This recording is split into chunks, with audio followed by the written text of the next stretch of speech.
Hello dear guys, welcome to my top mission channel. आज के इस टॉपिक में हम बात करने वाले हैं लाइव स्ट्रीमिंग के बारे में। लाइव स्ट्रीमिंग क्या होता है, यह कैसे काम करता है, लाइव स्ट्रीमिंग को चलाने के लिए हमें किन किन रूल्स को फॉलो करना होता है, लाइव स्ट्रीमिंग के लिए हमें किस तरह की नेटवर्क की ज़रूरत होती है और हम लाइव स्ट्रीमिंग को कैसे मैनेज करते हैं, और भी कुछ एक्स्ट्रा इस टॉपिक में हम बात करने वाले हैं।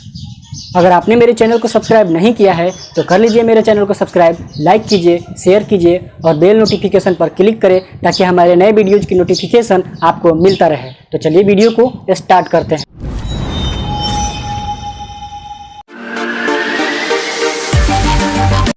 सबसे पहले हम बात करेंगे कि लाइव स्ट्रीमिंग होता क्या है। लाइव स्ट्रीमिंग एक यूट्यूब का ऐसा फीचर्स है जिसके माध्यम से हम ऑनलाइन बात कर सकते हैं।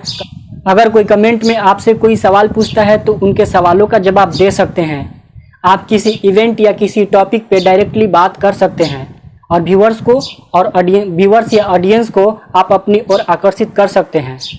अब हम बात करते हैं कि लाइव स्ट्रीमिंग को स्टार्ट करने के लिए हमें किन किन तरीकों को अपनाना होता है और किन किन तरीकों से हम लाइव स्ट्रीमिंग कर सकते हैं। आप अपने मोबाइल फ़ोन या स्मार्टफोन से आप लाइव स्ट्रीमिंग कर सकते हैं। लैपटॉप या कंप्यूटर के द्वारा वेब कैम के थ्रू आप लाइव कर सकते हैं, या फिर आप इनकोडर के माध्यम से लाइव स्ट्रीमिंग कर सकते हैं। इन 3 तरीकों को अपनाकर आप इन तरीकों से लाइव स्ट्रीमिंग कर सकते हैं। इन 3 तरीकों में से मैं स्मार्टफोन्स या मोबाइल के बारे में मैं बात करूंगा कि मोबाइल फ़ोन से आप लाइव स्ट्रीमिंग कैसे करते हैं, उनके रूल्स कैसे होते हैं, उनके टर्म्स और कंडीशंस को कैसे फॉलो करने होते हैं, उसके लिए यूट्यूब की कौन सी पॉलिसी को हमें फॉलो करना होता है जो हम पर लागू होती है। सबसे पहले मैं एक बात और बताना चाहूँगा कि सिर्फ मोबाइल के लिए ही सारे कंडीशंस को सिर्फ मोबाइल के लिए नहीं अपनाया जाता है, बल्कि ये टर्म्स एंड कंडीशंस और पॉलिसीज़ ये सभी डिवाइसेस के लिए, सभी यूट्यूबर्स के लिए लागू होते हैं। तो आइए हम बात करते हैं कि यूट्यूब पर अपने स्मार्टफोन से लाइव स्ट्रीमिंग कैसे करते हैं और लाइव स्ट्रीमिंग करने के लिए आपको किन किन चीज़ों की ज़रूरत होती है। तो सबसे पहले अपने मोबाइल पर लाइव स्ट्रीमिंग करने के लिए आपके पास कम से कम 1000 सब्सक्राइबर्स होने चाहिए।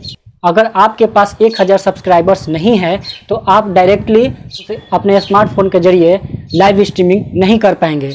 अगर आपको लाइव स्ट्रीमिंग करना है तो आप इनकोडर या वेब कैम के थ्रू आप डायरेक्टली बिना 1000 सब्सक्राइब कंप्लीट किए बिना आप लाइव स्ट्रीमिंग कर पाएंगे।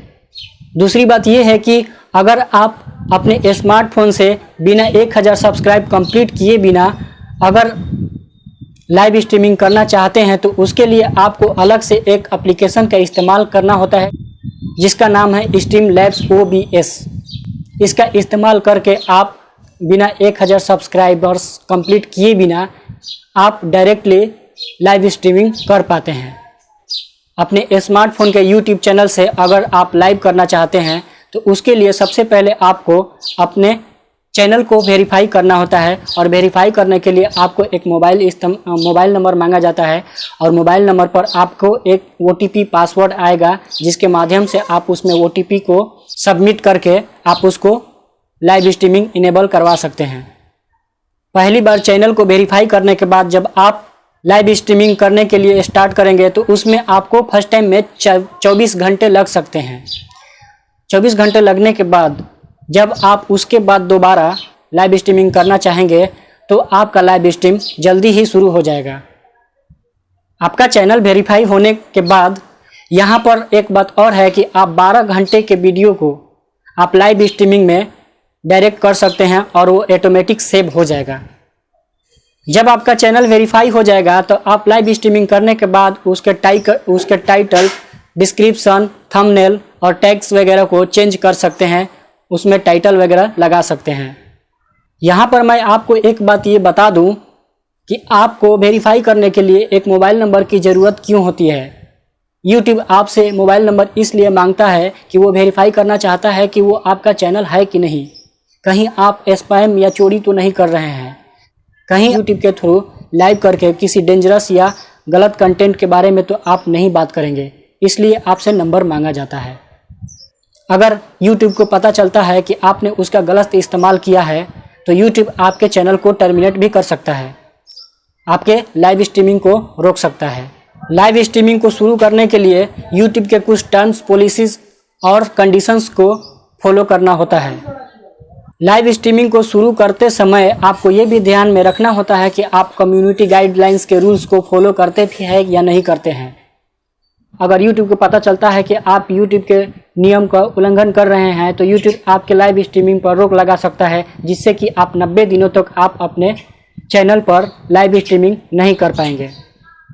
और उसके साथ साथ आपके दूसरे चैनल के साथ भी लाइव स्ट्रीमिंग को रोक दिया जाएगा, जिससे कि आप उससे भी लाइव स्ट्रीमिंग नहीं कर पाएंगे जब तक कि पहला वाला स्टार्ट नहीं हो जाता।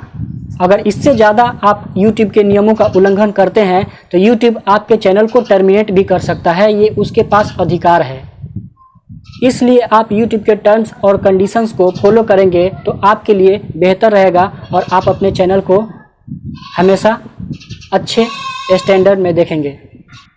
वो ये भी चेक करता है कि आपके कंटेंट में न्यूडिटी या पोर्नोग्राफी तो नहीं है। इन सब चीज़ों को ध्यान में रखकर ही YouTube आपको परमिशन देता है कि आप उस पर लाइव स्ट्रीम कर सकें।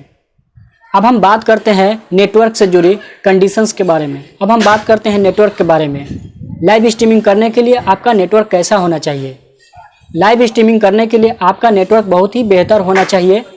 अपने लाइव स्ट्रीम के समय में आपको ये ध्यान रखना होता है कि आपका बीट रेट और बैंडविड्थ में ज़्यादा का डिफरेंस नहीं होना चाहिए। सिर्फ 20% का डिफरेंस आप कर सकते हैं। लाइव स्ट्रीमिंग के लिए आपका नेटवर्क हाई स्पीड होना चाहिए, जिससे कि आपका बैंडविड्थ कम ना हो। अब लास्ट में हम बात करते हैं कि लाइव स्ट्रीम को किस तरह से मैनेज किया जाता है। आप लाइव स्ट्रीमिंग को 3 तरह से मैनेज कर सकते हैं। सबसे पहले तो आप प्रेजेंट टाइम में जब आप लाइव कर रहे होते हैं उस वक्त आप लाइव करके डायरेक्टली बात कर सकते हैं।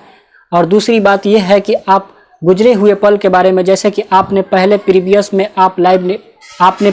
में लाइव किया हुआ है, उसको आप इस टाइम में प्रेजेंट टाइम में दिखाना चाहते हैं तो भी आप प्रेजेंट टाइम में दिखा सकते हैं। आप कल के लिए अपना टाइम शेड्यूल सेट करके आप कल दिखा सकते हैं अपने लाइव स्ट्रीम को। आप 3 तरह से मैनेज कर सकते हैं। तो इस तरह से आपने जाना कि लाइव स्ट्रीमिंग क्या होता है और इससे हमें क्या फ़ायदा होता है, इसको मैनेज कैसे करते हैं, इसके लिए नेटवर्क कैसा होना चाहिए। तो इसी तरह बने रहिए हमारे चैनल के साथ और देखते रहिए नए नए वीडियोज़ को। तब तक के लिए जय हिंद।